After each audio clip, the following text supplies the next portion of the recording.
What is going on, mi familia, mi gente, my village people? This is gonna be an interesting video, but I did want to let you guys know that I am under the weather. So if you hear me sounding like this, I beg, no vex, just manage like that. So we all heard the news that Kevin Samuels, Mr. High Value Man, godfather of the red pill manosphere community, passed away at age 57. Some would say 56. I don't know. And if you don't change or moderate, you're going to die alone. 9. And a woman who's a nurse, one of the least attractive professions out there. I'm also a business owner. One of the least attractive things, another one. If you are expecting me to bash Kevin Samuels throughout this whole video, you have come to the wrong page. If you're expecting me to sing his praises throughout this whole video, you are also on the wrong page. So I'm just gonna give my take on it. I started watching Kevin Samuels, of course, when the whole average at best video went viral. I think we all saw it. And it was just like, you know, it took you by surprise. It's like, wow, I've never seen somebody talk to a person like that. He was definitely blunt. You know, it was a little harsh. But I will say there were some points that I did agree. I did agree. Not everything, but I was like, no, well, okay, I can see where you're coming from right now. From then on, I would like see him on my timeline every now and then. Not my Instagram. I didn't follow him on Instagram. I did not subscribe on YouTube, but I would see him on my YouTube timeline, I guess because I watched that previous video. So I would tune into the live videos, the live streams, and they were interesting. You know, you just see this older man in his corner with the little spinning thing. It was entertaining. It was entertaining to hear the people call in. And at first I was like, okay, is he paying these people to call it? Because you kind of pay me to embarrass myself like that. With 2 children, and one of us an infant, right? Mm-hmm. You're 5'5", almost 300 pounds.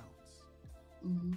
If that ain't below average, I don't know what is. Honestly, sometimes it was sad to watch. And I did a parody on him, so I kind of had to study what his live streams were like. I was like, I want to do a parody. Like, this is something different. So I did the Kevin Samuels parody. Go ahead and get our first caller in. All right, ma'am, what do you got for me? Hey Tevin, thank you so much for having me on your show. I'm just really happy to be here. I'm a big fan of your show. I love you.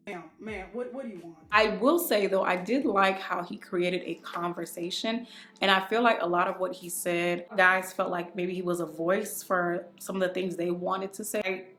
I liked the accountability. I did like the reality checks. I didn't care for the tone and the arrogance. I will say this, I feel like he started his videos with good intentions. My name is Kevin Samuels with Made Men Image Consulting. I'm an image consultant, which means I do and understand fashion. Now, there's a big misconception with that word fashion. Most people think it's this scary thing that's only reserved for the rich and famous, and nothing could be further from the truth. As a matter of fact, fashion can be easy, fun, and affordable. Now, you hear people all the time say that they were born to do something. Well, I can actually say I was born to do this. When I was a little boy, I remember jumping out of the shower, matching my pajamas together, combing my hair, throwing on a little cologne, and then jump my little self into bed. And my mom would say, why are you doing all that? I'd say, hey mom, you never know you're going to meet your dreams, so you have to look your best. That's the reason I got into this business, to help people look and feel their best every day. You can find me online at mademenimageconsulting.com. You can also find me on Yelp, or Facebook, Instagram, Twitter, and Pinterest. Thanks for listening. Look forward to hearing from you. There was a video that came out recently of him, you know, in his car talking about he knows that if he were to hold men accountable, nobody would watch. But if he went in on women and he was harsh, then everybody would watch. A lot of times, guys don't want to hear that truth. We just don't. You know, if I come on here talking about, you know, female nature, such and so forth, and if I would start bashing women or talking noise, oh man, the likes and everything would go through the roof. But I believe that once that average at best video went viral and he saw what it did and how it put him on the social media map, he stuck with that. After a while, it started becoming redundant. You were tuning in to see who was gonna get cussed out, who was gonna get the dogs barking. To me, I felt like the same old questions, the same old, it was the same old for me. But you know what, some people like that. But after a while, I just stopped tuning in because one, just seeing how those women, I'm like, these are grown women calling in. Like, is your self-esteem that low? At this point, he knows that outrage sells. Outrage goes viral. His page did numbers. Those live stream did numbers. And I believe that he saw those YouTube checks coming in. I would never forget this client that I had. She was about in her mid 40s, and beautiful lady, and she was a mom, and she had brought up Kevin Samuels in conversation. Now at this time, I had stopped watching his stuff just altogether. I decided like it's not for me.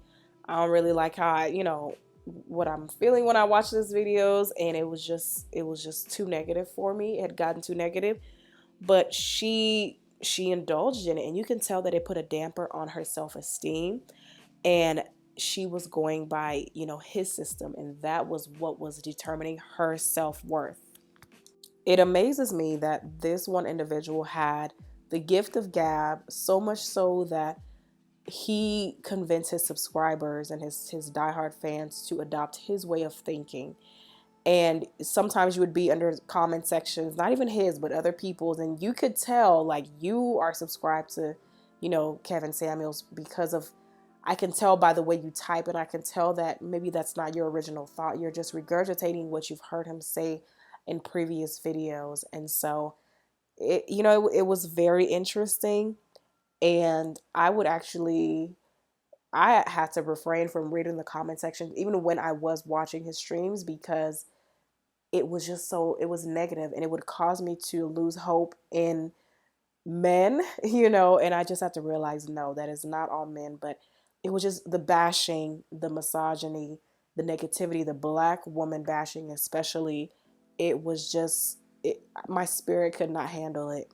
I consider myself to be a woman who has a very good sense of self. Like, I know who I am, I love who I am, but I'm always working on being the better version of myself. And so even with that too, you got to be careful the things that you allow into your mind. Subconsciously, after a while, it starts to get to you and you don't even notice it. And once I picked it up, I was like, oh no. So I can only imagine women who don't know who they are, who are looking for validation. And the thing is, they stayed on the line while this man talked crazy to them and hung up in their faces. I despise the term high value man. And we're just gonna talk about the money that you make. Just say high earning man and leave it at that, because what his system now makes you think is that a man is valuable, only valuable because he makes six figures. That's stupid, six figures. I beg. But then you have men that get upset with women when they feel like she only wants him for his money. But then you want to strive to be a high value man so that you can get these same women. It's crazy.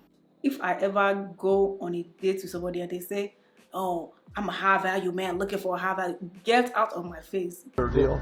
Let me tell you something. Get Dr. Newsom. Okay.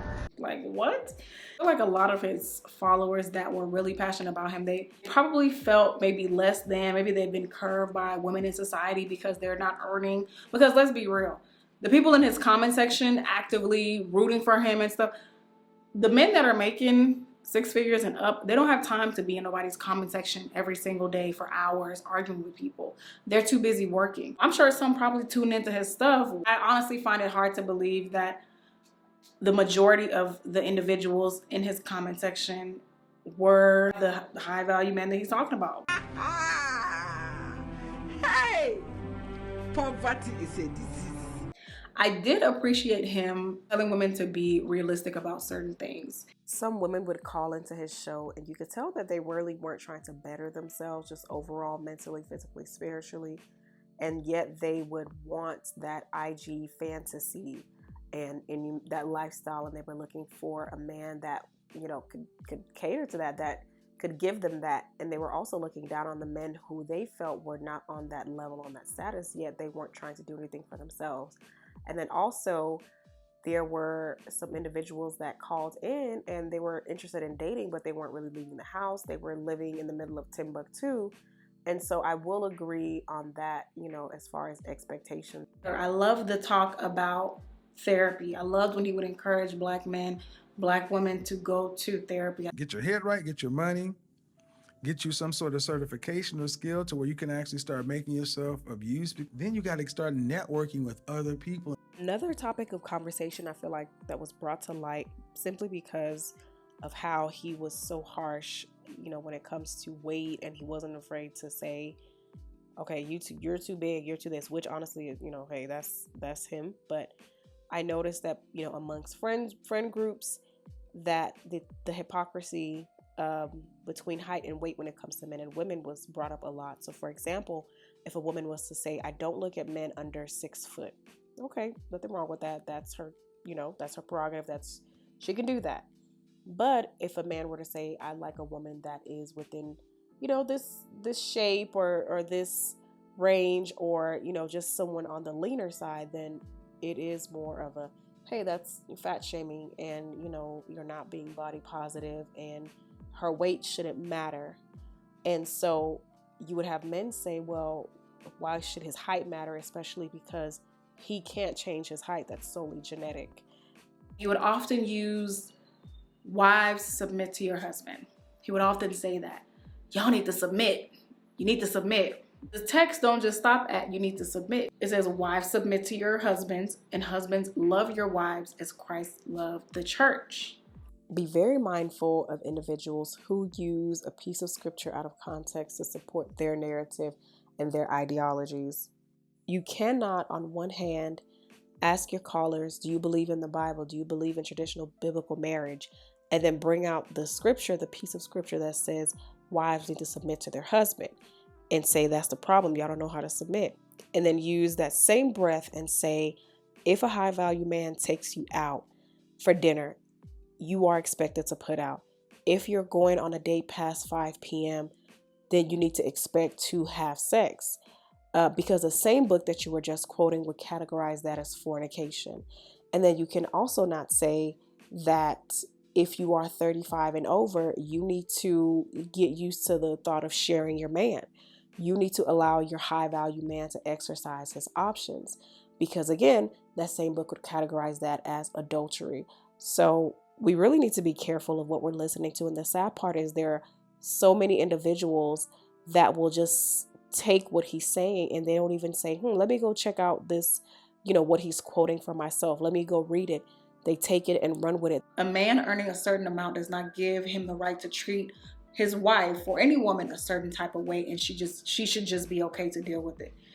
If that is all that marriage has for me, I would stay single.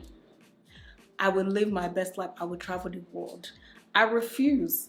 When it comes to these kinds of content, you have to be able to chew the meat and spit out the bone, because they are just too extreme. You have the black male bashing community, and you have the black women bashing. There's just such a divide. On both sides, I just see hurt. To just have all that stuff in your heart, it is not good. I tell you, I am grateful that it is God that tells me who I am, or my worth, and who I'm supposed to be. Because otherwise, if I was listening to these social media influencers and all these YouTube pages, I would be so bitter, so angry. And when it came to his passing, I actually was on a social media break. Let me tell you, take social media breaks, okay? It is healthy for you. So I get a text message from my friend in Ghana, one of my really good friends. And she was like, girl, did you hear what happened to Kevin Samuels? And so she sends me, I think it's the Revolt TV link. I was like, girl, that man ain't dead. He just, girl, please. He probably in Aruba somewhere. I was like, somebody just making this up. He's not dead. I did not believe it for a long time. I went on Twitter and I saw a few things about it. I was like, y'all are over here celebrating. This man is gonna pop up and y'all are gonna feel stupid. And so later on, I was like, I'm not gonna believe it until TMZ reports it. And people were saying he wasn't, that big for TMZ to report it. I knew the Shade Room would report it, but I wouldn't see nothing on the Shade Room. So I was like, man, please, that man ain't dead. It was NBC, and it was when his mom confirmed that he passed. Then when TMZ and the Shade Room posted it, I was like, wow, this man, like, he really passed. I was shocked. It was like his rise came at the beginning of the pandemic. And then now that we're almost out, I think the reason it was shocking was because the rise and the fall, it was too quick. And so on Twitter, man, let me tell you, people were not, they were not showing mercy.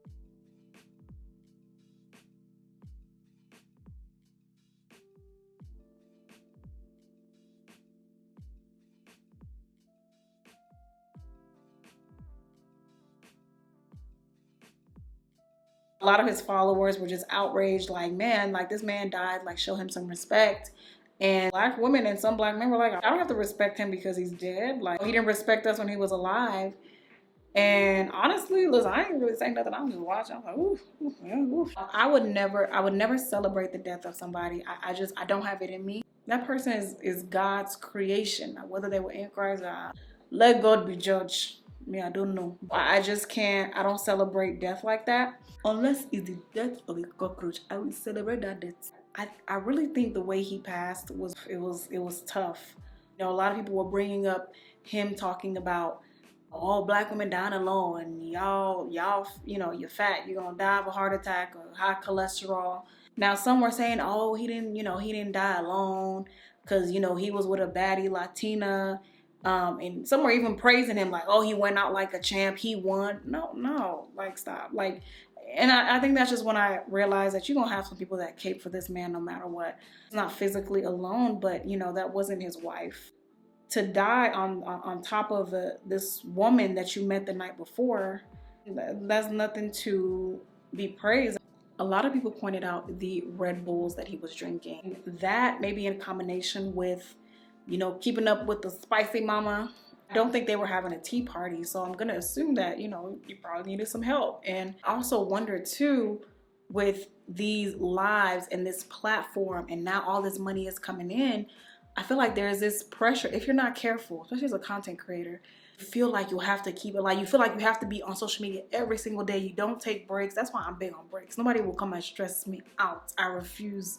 Man, they're probably sending him story after story, putting all this pressure. Hey, Godfather, what you think about this? Hey, look at this black woman, this big black woman. And so I'm just imagining the pressure of having to do those lives. You know, they were long. That's probably why he had the Red Bull. When I think about some of the videos that I shared earlier, and I look at kind of like how he was before he passed, there really isn't that much of a huge, it wasn't like it was 20 years in between. And so I do wonder, maybe he was just coloring his hair back then and decided to stop. But I did notice that, you know, recently, you know, right before he passed, he looked older. And I wonder if it was just maybe stress, the pressure, and just kind of harboring all that stuff in your heart, because no matter how calm and collect you try to come off, your body remembers. And so there's no way that one can have all that stuff in his or her heart and it does not show up in the physical body in some way, shape, or form. Also, we forget that he was a cancer survivor. So all that chemo, it probably did a number on the heart already. And so you couple all these things in, it's a recipe for disaster. I don't believe in rejoicing over anyone's death, because at the end of the day, this is somebody's son, father, ex-husband. And, you know, I see a lot of his followers saying, you know, you guys need to respect him, don't speak ill of him. But at the same time, you have to realize that he did hurt a lot of women, a lot of people. And this is not something he said when he was a young, naive kid. This is, you know, these are words he said up until present day. And so I believe that those who want to fight for him and, you know, speak well of him should do so. But you also cannot expect people who feel hurt by his words that he said probably even up to a week before he passed, you can't expect them to now sing his praises. 35 years old and you're unmarried, you are a leftover woman. A leftover woman. You are what is left.